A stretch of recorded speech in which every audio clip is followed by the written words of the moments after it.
Okay, to connect ESP8266 with the Wi-Fi, I have already actually made some changes in the code and I will quickly walk you through the code.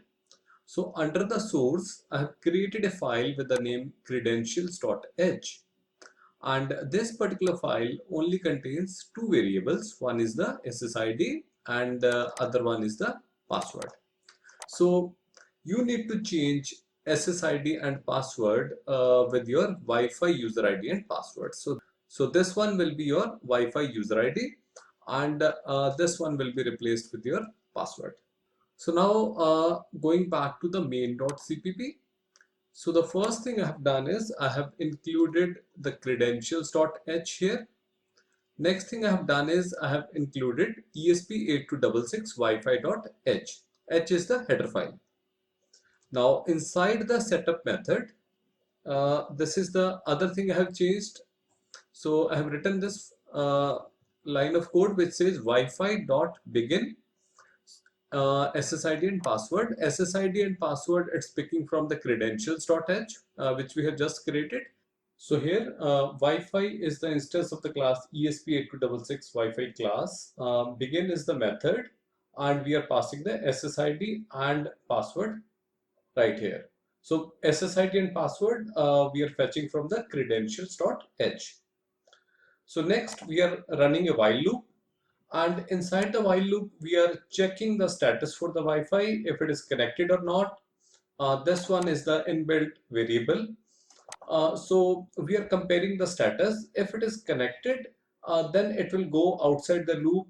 It will say Wi-Fi connected and it will also show the IP address of the ESP8266.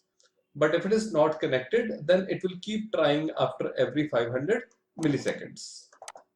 So right here, after the Wi-Fi is connected, we are turning on the light. We are waiting for 3 seconds and then we are turning off the light.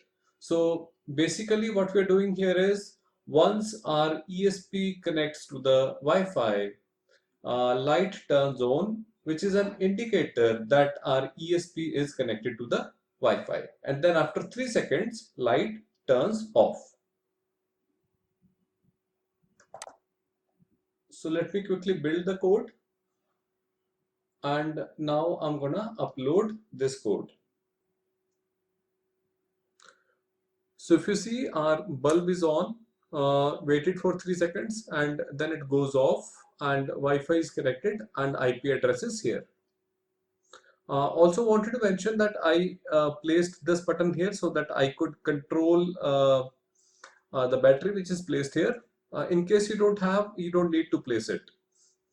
So other quick thing I wanted to mention is at the bottom you see serial monitor, and if you want to see your print statements which you're printing here, you can see it on the serial monitor, or probably you can click on this drop down and you can choose task monitor. Request you to please like my video and subscribe my channel, and do not forget to hit the bell icon. Thank you.